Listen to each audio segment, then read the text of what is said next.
सीतापुर नामक गांव में श्याम अपनी बीवी और 5 साल की बच्ची के साथ रहता था। श्याम बहुत ही गरीब था। वह एक घर में नौकर का काम करता था। वह झोपड़ी में रहता था। इन दिनों कड़ी गर्मी पड़ रही थी। गर्मी के मारे गांववासियों का हाल बेहाल था। तभी शालू अपने पिता से कहती है, पापा आप मुझे आइसक्रीम दिलवा दो, बहुत गर्मी है। फिर पापा बोलते हैं, बेटा मेरे पास पैसे नहीं हैं, मैं तुम्हें काम से लौटते वक्त आइसक्रीम दिलवा दूंगा। फिर माँ बोलती है, बेटा अपने पापा को काम पर जाने दो, ये काम के लिए लेट हो गए हैं, आकर आपको आइसक्रीम दिलवा देंगे।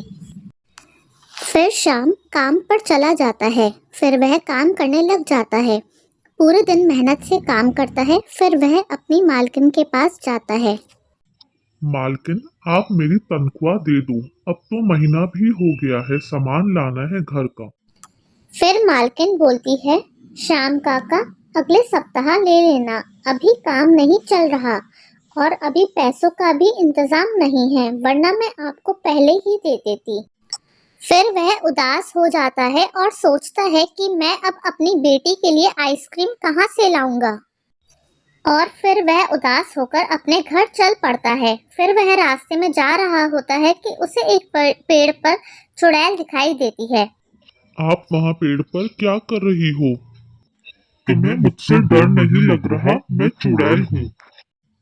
अब कैसे कहूँ, डर तो बहुत लग रहा है लेकिन मैं किसी से कह नहीं सकता। फिर चुड़ैल बोलती है, क्या हुआ, कैसे उदास खड़ा है? मैंने अपनी बेटी से वादा किया है कि मैं काम से आकर आइसक्रीम दिलवाऊंगा, लेकिन मेरे पास पैसे नहीं है कि मैं उसे आइसक्रीम दिलवा सकूं। चुड़ैल बोलती है, बस इतनी सी बात, मैं तुम्हें आइसक्रीम देती हूँ। फिर वह चुड़ैल वहाँ से गायब हो जाती है। फिर शाम अपने घर आइसक्रीम लेकर चला जाता है। माँ पापा अभी तक नहीं आए, कब आएंगे और कब मुझे आइसक्रीम दिलवाने के लिए लेकर जाएंगे।